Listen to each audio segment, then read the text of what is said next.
Do you know the film Twins, where Arnold is this perfect sibling, big, strong and smart, while Danny DeVito is the short, weak and dumb sibling? In this case, Arnold is Master Duel, while Danny is Duel Links. Now before I start giving a piece of my mind about Duel Links and how inferior it is to Master Duel, you gotta understand that for 5 years, Duel Links was the only free-to-play Yu-Gi-Oh game made by Konami, and if you ever wanted a quick round of Yu-Gi-Oh, Duel Links was that game. Okay, now that the giving the credit is over, I can confidently say that after 250 hours of this game, that I am not the biggest fan. Behind the nice facade and graphics and gameplay that comes with Yu-Gi-Oh, it becomes apparent at how tedious this game is, like any other modern mobile game. And even with all the time spent playing this game, I never really liked the idea of having only 3 columns instead of the usual 5 on the field. Music and ambience is good at the beginning, but 250 hours later, I don't really pay attention to it at all. It is good, but it just dissipates in the background for me.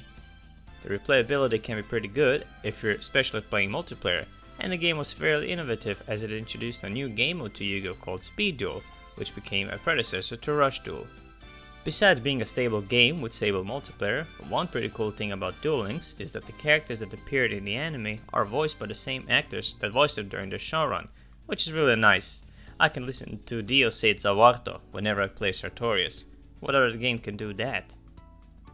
The overall look and feel of the game is pretty neat. As shown by the player, Duel Links is set in a virtual world where all duelists meet and fight. That's right, Kaiba did a metaverse first, and don't you forget it. As I mentioned at the beginning, the grind is tough, but if you're like me and hoard gems while running one deck over and over again, it shouldn't be too hard to get the cards. Although in Master Duel, if you have enough crafting points, you can get a card straight away, while Duel Links doesn't have that, and it doesn't have a big of a card collection as MD. It's a cross-platform game like Master Duel, although Duel Links is a bit better suited for mobile as it was first released as a mobile game, and if you already know Yu-Gi-Oh, there shouldn't be any problem getting into it. Just like in Master Duel, Duel Links can make you happy for a win and mad for a defeat, especially if the opponent is pulling off something ridiculous, like the Dreaded for a higher deck that I came across very often. The achievement section would have gotten a higher score had it not been for one of the worst achievements out there, to get 100 prismatic rare cards. On paper it doesn't sound bad, huh?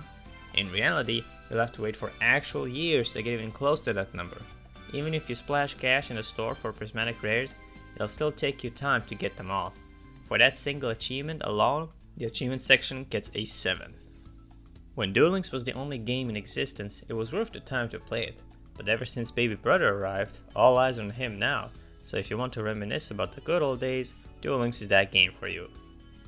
Overall, with a total score of 131.5 on the 160, Yu-Gi-Oh! Duel Links gets a mean score of 8.21 out of 10 and is awarded a boat stamp. Thanks for watching. アルカナフォース21 The World